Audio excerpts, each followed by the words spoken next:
भारत में यूं तो अनेक लड़ाइयां लड़ी गईं, लेकिन पानीपत के युद्ध का वर्णन इतिहास में कई तरीके से किया जाता है। पानीपत का युद्ध एक ऐसा युद्ध था जिसने भारत के संपूर्ण इतिहास को बदल कर रख दिया।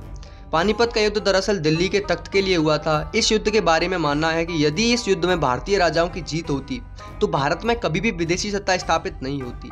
पानीपत पांडवों द्वारा स्थापित किया गया 5 शहरों का एक युग्म था, जिसका ऐतिहासिक नाम पांडुप्रस्थ था, जो आगे चलकर पानीपत के नाम से जाना गया, जो हरियाणा में आज भी स्थित है।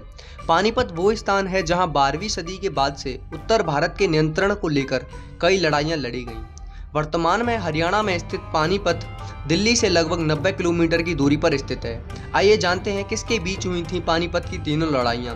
पानीपत की प्रथम लड़ाई 21 अप्रैल 1526 दिल्ली के सुल्तान इब्राहिम लोदी तथा बाबर के बीच हुई थी।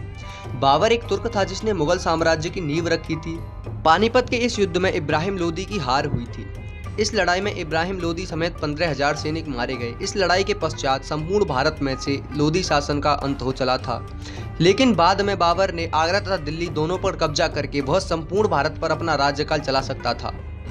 पानीपत की दूसरी लड़ाई 5 नवंबर 1556 को मुगल शासक अकबर तथा हेमचंद्र विक्रमादित्य के बीच हुई।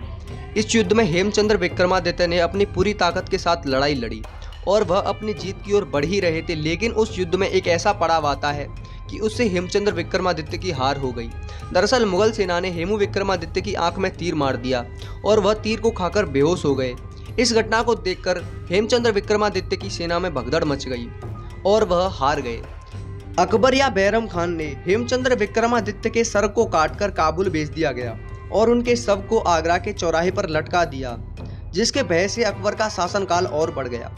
पानीपत की तीसरी लड़ाई 1761 में अफगान आक्रमणकारी अहमद शाह अब्दाली तथा सदाशिवराव पेशवा के बीच लड़ी गई। इस लड़ाई में मराठा सैनिक संपूर्ण भाव से लड़ रहे थे, लेकिन भारतीय राजाओं की धोखेबाजी के चलते उन्हें हार का सामना करना पड़ा।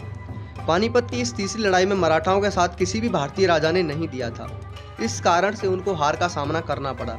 यह हार इतिहास में मराठाओं की सबसे बुरी हार मानी जाती है, क्योंकि उस समय मराठाओं का संपूर्ण भारत पर इतिहास में कब्जा चलता था, लेकिन उस समय भारत में किसी भी राजा ने उनका सामना नहीं किया और किसी राजा ने उनकी मदद नहीं की।